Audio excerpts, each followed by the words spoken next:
شروع اللہ کا نام لے کر جو بڑا مہربان نہایت رحم والا ہے۔ صاد، قسم ہے قرآن کی جو نصیحت سے پر ہے کہ تم حق پر ہو، مگر جو لوگ کافر ہیں وہ غرور اور مخالفت میں پڑے ہیں۔ ہم نے ان سے پہلے بہت سی امتوں کو ہلاک کر دیا تو وہ عذاب کے وقت لگے فریاد کرنے، اور وہ چھٹکارے کا وقت نہیں تھا۔ اور انہوں نے تعجب کیا کہ ان کے پاس انہی میں سے ایک خبردار کرنے والا آیا، اور کافر کہنے لگے کہ یہ تو جادوگر ہے جھوٹا، کیا اس نے اتنے معبودوں کی جگہ ایک ہی معبود قرار دے دیا؟ یہ تو بڑی عجیب بات ہے۔ اور ان میں جو معزز تھے وہ چل کھڑے ہوئے اور بولے کہ چلو اور اپنے معبودوں کی پوجا پر قائم رہو، بے شک یہ ایسی بات ہے جس میں کوئی خاص غرض ہے۔ یہ بات کسی دوسرے مذہب میں ہم نے کبھی سنی ہی نہیں، یہ تو بالکل گھڑی ہوئی بات ہے۔ کیا ہم سب میں سے اسی پر نصیحت کی کتاب اتری ہے؟ اصل بات یہ ہے کہ یہ لوگ میری نصیحت کی طرف سے شک میں ہیں، بلکہ انہوں نے ابھی میرے عذاب کا مزہ نہیں چکھا۔ کیا ان کے پاس تمہارے پروردگار کی رحمت کے خزانے ہیں جو غالب ہے، سب کچھ عطا کرنے والا ہے؟ یا آسمانوں اور زمین اور جو کچھ ان میں ہے ان سب پر انہی کی حکومت ہے؟ تو چاہیے کہ رسیاں تان کر آسمانوں پر چڑھ جائیں۔ یہاں شکست کھائے ہوئے گروہوں میں سے یہ بھی ایک لشکر ہے۔ ان سے پہلے نوح کی قوم اور عاد اور میخوں والا فرعون بھی جھٹلا چکے ہیں، اور سمود اور لوط کی قوم اور بن کے رہنے والے بھی۔ یہی وہ شکست خوردہ گروہ ہیں۔ ان سب نے پیغمبروں کو جھٹلایا تو میرا عذاب ان پر آ واقع ہوا۔ اور یہ لوگ تو صرف ایک زور کی آواز کا جس میں شروع ہونے کے بعد کچھ وقفہ نہیں ہوگا انتظار کرتے ہیں، اور کہتے ہیں کہ اے ہمارے پروردگار، ہم کو ہمارا حصہ جلدی سے حساب کے دن سے پہلے ہی دے دے۔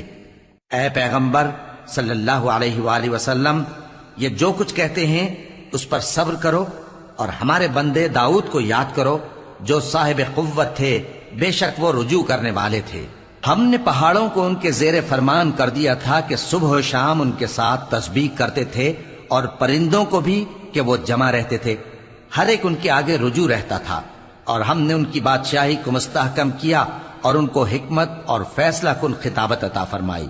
اور اے نبی صلی اللہ علیہ وآلہ وسلم، کیا تمہارے پاس ان جھگڑنے والوں کی بھی خبر آئی ہے جب وہ دیوار پھاند کر اندر داخل ہوئے؟ جس وقت وہ داؤد کے پاس آئے تو وہ ان سے گھبرا گئے۔ انہوں نے کہا کہ خوف نہ کیجیے، ہم دونوں کا ایک مقدمہ ہے کہ ہم میں سے ایک نے دوسرے پر زیادتی کی ہے، تو آپ ہم میں انصاف سے فیصلہ کر دیجئے اور بے انصافی نہ کیجیے گا، اور ہم کو سیدھا راستہ دکھا دیجئے۔ بات یہ ہے کہ یہ میرا بھائی ہے، اس کے ہاں 99 دمبیاں ہیں اور میرے پاس ایک دمبی ہے۔ یہ کہتا ہے کہ یہ بھی میرے حوالے کر دے، اور گفتگو میں مجھ پر حاوی ہو رہا ہے۔ انہوں نے کہا کہ یہ جو تیری دمبی مانگتا ہے کہ اپنی دمبیوں میں ملا لے، بے شک تجھ پر ظلم کرتا ہے، اور اکثر شریک ایک دوسرے پر زیادتی ہی کیا کرتے ہیں۔ ہاں، جو ایمان لائے اور عمل نیک کرتے رہے، اور ایسے لوگ بہت کم ہیں۔ اور داؤد نے خیال کیا کہ اس واقعے سے ہم نے ان کو آزمایا ہے، تو انہوں نے اپنے پروردگار سے مغفرت مانگی اور جھک کر سجدے میں گر پڑے اور اللہ کی طرف رجوع کیا، تو ہم نے ان کو بخش دیا، اور بے شک ان کے لیے ہمارے ہاں قرب اور عمدہ مقام ہے۔ اے داؤد، ہم نے تم کو زمین میں خلیفہ بنایا ہے، تو لوگوں میں انصاف کے فیصلے کیا کرو، اور خواہش کی پیروی نہ کرنا کہ وہ تمہیں اللہ کے رستے سے بھٹکا دے گی۔ جو لوگ اللہ کے رستے سے بھٹکتے ہیں ان کے لیے سخت عذاب ہے، اس لیے کہ انہوں نے حساب کے دن کو بھلا دیا۔ اور ہم نے آسمان اور زمین کو اور جو کائنات ان میں ہے اس کو بے مقصد نہیں پیدا کیا۔ یہ ان کا گمان ہے جو کافر ہیں، سو کافروں کے لیے دوزخ کا عذاب ہے۔ جو لوگ ایمان لائے اور عمل نیک کرتے رہے، کیا ان کو ہم ان کی طرح کر دیں گے جو ملک میں فساد کرتے ہیں، یا پرہیزگاروں کو بدکاروں کی طرح کر دیں گے؟ یہ کتاب جو ہم نے تم پر نازل کی ہے بابرکت ہے، تاکہ لوگ اس کی آیتوں میں غور کریں اور تاکہ اہل عقل نصیحت حاصل کریں۔ اور ہم نے داؤد کو سلیمان عطا کیے، بہت خوب بندے تھے، اور وہ اللہ کی طرف بہت رجوع کرنے والے تھے۔ جب ان کے سامنے شام کو اصیل گھوڑے پیش کیے گئے تو کہنے لگے کہ میں نے اپنے پروردگار کی یاد سے غافل ہو کر مال کی محبت اختیار کی، یہاں تک کہ آفتاب پردے میں چھپ گیا۔ بولے کہ ان کو میرے پاس واپس لاؤ۔ پھر ان کی ٹانگوں اور گردنوں پر ہاتھ پھیرنے لگے۔ اور ہم نے سلیمان کی آزمائش کی اور ان کے تخت پر ایک دھڑ سا ڈال دیا۔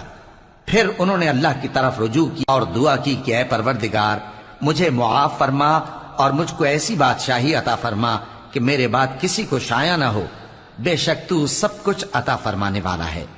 پھر ہم نے ہوا کو ان کے زیر فرمان کر دیا کہ جہاں وہ پہنچنا چاہتے ان کے حکم سے نرم نرم چلنے لگتی، اور جنوں کو بھی ان کے زیر فرمان کیا۔ یہ سب عمارتیں بنانے والے اور غوطہ مارنے والے تھے، اور کچھ دوسروں کو بھی جو زنجیروں میں جکڑے ہوئے تھے۔ ہم نے کہا یہ ہماری بخشش ہے، چاہو تو احسان کرو یا رکھ چھوڑو، تم سے کچھ حساب نہیں ہے، اور بے شک ان کے لیے ہمارے ہاں قرب اور عمدہ ٹھکانہ ہے۔ اور ہمارے بندے ایوب کو یاد کرو جب انہوں نے اپنے رب کو پکارا اور کہا کہ شیطان نے مجھ کو ایذا اور تکلیف دے رکھی ہے۔ ہم نے کہا کہ زمین پر لات مارو، دیکھو یہ چشمہ نکل آیا، نہانے کو ٹھنڈا پانی اور پینے کو بھی، اور ہم نے ان کو اہل و عیال اور ان کے ساتھ اتنے ہی اور بخشے۔ یہ ہماری طرف سے رحمت اور عقل والوں کے لیے نصیحت تھی۔ اور ہم نے کہا اپنے ہاتھ میں تنکوں کا ایک مٹھا لو، پھر اس سے مار لو اور قسم نہ توڑو، بے شک ہم نے ان کو ثابت قدم پایا، بہت خوب بندے تھے، بے شک وہ بہت رجوع کرنے والے تھے۔ اور ہمارے بندوں ابراہیم اور اسحاق اور یعقوب کو یاد کرو جو قوت والے اور صاحب نظر تھے۔ ہم نے ان کو ایک صفت خاص آخرت کے گھر کی یاد سے ممتاز کیا تھا، اور وہ ہمارے نزدیک منتخب اور خوبی والوں میں سے تھے۔ اور اسماعیل اور الیسع اور ذوالکفل کو یاد کرو، اور یہ سب بھی خوبی والوں میں سے تھے۔ یہ نصیحت ہے اور پرہیزگاروں کے لیے تو عمدہ ٹھکانہ ہے، ہمیشہ رہنے کے باغ جن کے دروازے ان کے لیے کھلے ہوں گے، ان میں تکیے لگائے بیٹھے ہوں گے، اور کھانے پینے کے لیے بہت سے میوے اور مشروبات منگاتے رہیں گے، اور ان کے پاس نیچی نگاہ رکھنے والی اور ہم عمر حوریں ہوں گی۔ یہ وہ چیزیں ہیں جن کا حساب کے دن کے لیے تم سے وعدہ کیا جاتا تھا، یہ ہمارا رزق ہے جو کبھی ختم نہیں ہوگا۔ یہ نعمتیں تو فرمانبرداروں کے لیے ہیں، اور سرکشوں کے لیے برا ٹھکانہ ہے، یعنی دوزخ جس میں وہ داخل ہوں گے، اور وہ بری آرام گاہ ہے۔ یہ کھولتا ہوا گرم پانی اور پیپ ہے، اب اس کے مزے چکھیں، اور اسی طرح کے اور بہت سے عذاب ہوں گے۔ یہ ایک فوج ہے جو تمہارے ساتھ گھستی چلی آ رہی ہے، ان کو خوشامدید نہ کہا جائے۔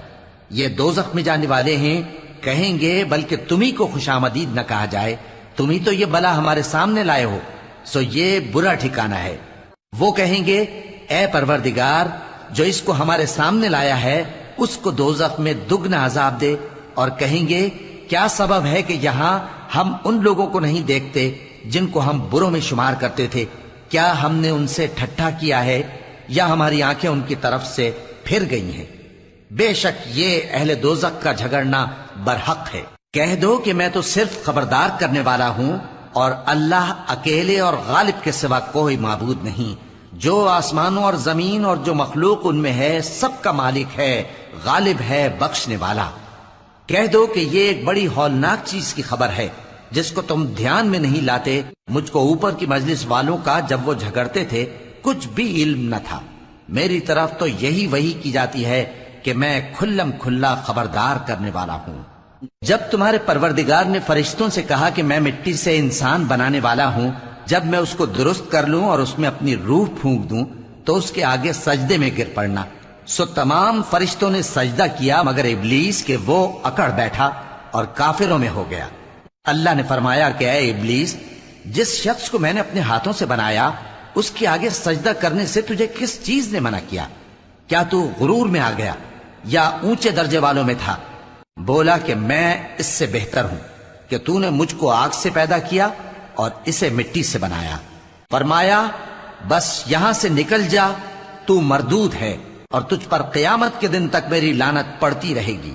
کہنے لگا کہ میرے پروردگار اچھا تو مجھے اس روز تک کہ لوگ اٹھائے جائیں مہلت دے۔ فرمایا کہ تجھ کو مہلت دی جاتی ہے اس روز تک جس کا وقت مقرر ہے۔ کہنے لگا کہ مجھے تیری عزت کی قسم میں ان سب کو بہکاتا رہوں گا سوائے ان کے جو تیرے چنے ہوئے بندے ہیں۔ فرمایا ٹھیک ہے، اور میں ٹھیک ہی کہتا ہوں کہ میں تجھ سے اور جو ان میں سے تیری پیروی کریں گے سب سے جہنم کو بھر دوں گا۔ اے پیغمبر کہہ دو کہ میں تم سے اس کا صلہ نہیں مانگتا اور نہ میں بناوٹ کرنے والوں میں ہوں۔ یہ قرآن تو اہل عالم کے لیے نصیحت ہے اور تم کو